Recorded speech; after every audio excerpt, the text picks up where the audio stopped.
في حلقة النهاردة أنا هعرض لحضراتكم واقعتين حصلوا في خلال الكام ساعة اللي فاتوا. الواقعة الأولى فهي كانت لسيارة كانت معاها في داخل السيارة شخص ومعاه بعض الأشخاص السيدات، كان معاه 2 سيدات بداخل السيارة وكانوا بيعملوا فعل فاضح في السيارة، وكمان شخص صورهم في الفعل الفاضح ده، وكمان عملوا عمل معاه غير لائق تماما بعد ما صورهم في الواقعة اللي هي فيها. هنفهم مع بعض تفاصيل الواقعة دي، وكمان معانا واقعة تانية. الواقعة التانية حصلت في البحيرة، تحديدا في المحمودية. اللي حصل ان ست ركنت السيارة قدام المحل ده بدأ انه ينزل لها كاوتشات العربية علشان وقفت بدون استئذان. هنشوف مع بعض الواقعتين دول وهنفهم تفاصيلهم، وكمان معانا الفيديوهات الخاصة بيهم، وكمان هنفهم هل الشرطة المصرية قدرت انها تمسك الواقعتين ولا لا. ده اللي هنفهمه في حلقة النهاردة، عشان كده كملوا معانا الحلقة للنهاية، وياريت لو تحط لايك للفيديو. ودلوقتي علشان ما اطولش عليكم تعالوا بينا نشوف الواقعة الأولى مع بعض ونرجع نفهم تفاصيلها.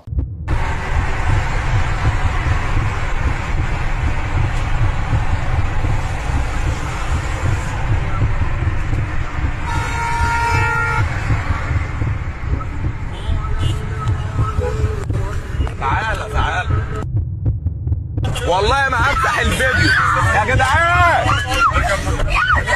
والله العظيم ما همسح الفيديو. كسروا لي العربيه، كسروا لي العربيه، كسروا لي العربيه، كسروا لي العربيه، نايمه على حجره في العربيه، كسروا لي العربيه. اوعى يا صاحبي، اوعى يا صاحبي.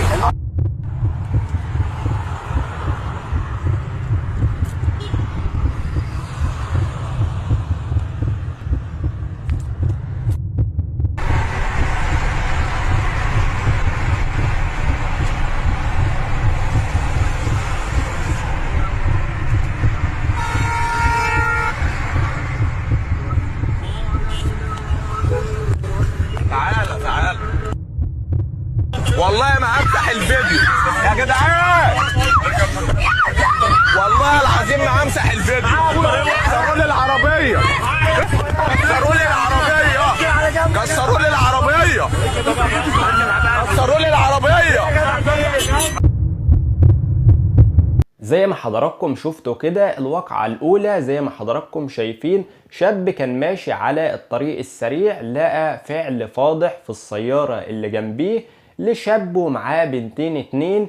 زي ما حضراتكم شفتوا في الفيديو يعني واضح جدا ان هما كانوا بيعملوا فعل فاضح على الطريق، يعني زي ما بنقول كده اللي هي الأفعال اللي هي المشبوهة.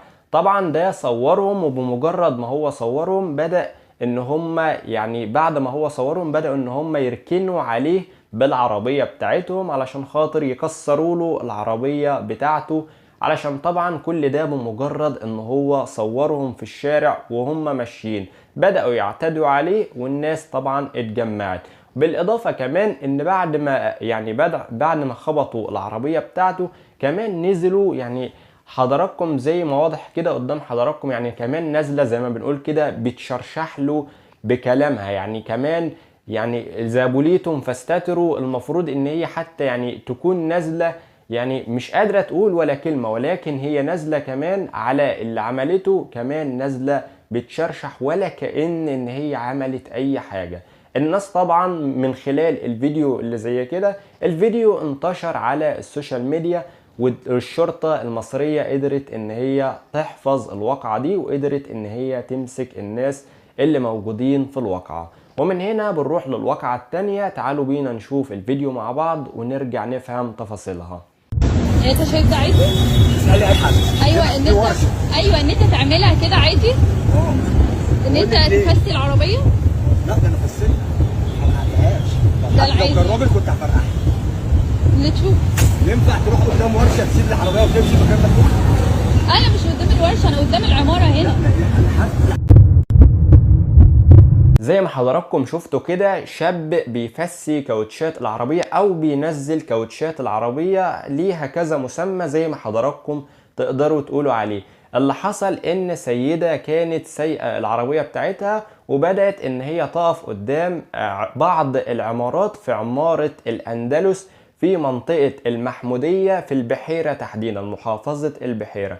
بتقول انا بمجرد ما وقفت بالعربية بتاعتي قدام العمارات من دول، فجأة رجعت بعد نص ساعة تحديدا بالظبط، لقيت ان الشاب اللي حضراتكم شفتوه في الفيديو ده بدأ ان هو ينزل كاوتشات العربية، وبتقول له انفخ لي الكاوتشات دي.